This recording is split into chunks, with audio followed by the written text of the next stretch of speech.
TV. Igama lami nguNokanyiso ngwakaHawule Sibongo. Lolu uhlelo lusha iPositive Talk. Kulolu hlelo ke mbukeli ngizokuthatha ngikubeke ngezinto ezithinta isandulela ngculazi nengculazi uqobo lwayo. Ngiyazi ukuthi abantu abaningi kuseyinkinga ukukhuluma ngalesi sihloko yize noma ingculazi isibe ingxenye yezimpilo zethu iminyaka eminingi. Iqiniso ke ukuthi noma sekukuningi osekwenziwe ukuzama ukulwisana nokutheleleka kwabantu ngaleli gciwane, kodwa ke singephike ukuthi lona lisaqhubeka nokubhebhetheka kanti futhi lisaqhubeka nokusithathela labo abathandiweyo bethu. Indaba ke isekutheni uma thina singasukumi sibhukule ukulwisana naleli gciwane, lona lisazoqhubeka nokutheleleka kubantu kanti futhi lisazoqhubeka nokusithathela labo esibathandayo. Angikuvezele ke mbukeli ukuthi nami ngingomunye ophila nalo leli gciwane neselibe ingxenye yempilo yami iminyaka eyi-17.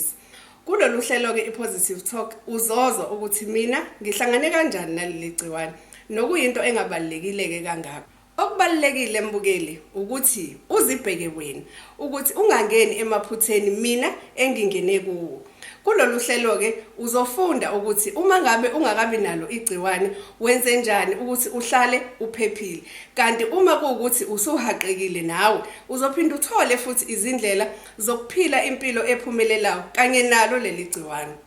Kulona ke lolu hlelo mbukeli sizophinde futhi sibe nezihambeli eseziphile nalo leli gciwane iminyaka eminingi. Asithembeke ukuthi ukuzwa ngohambo lwabo kuzosiphilisa nathi kuphinde futhi kusinike ithemba.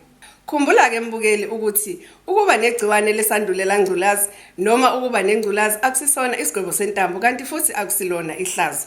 Okubalekile nje ukuthi uma ngabe ungakatheleleki siza ungabe usatheleleka.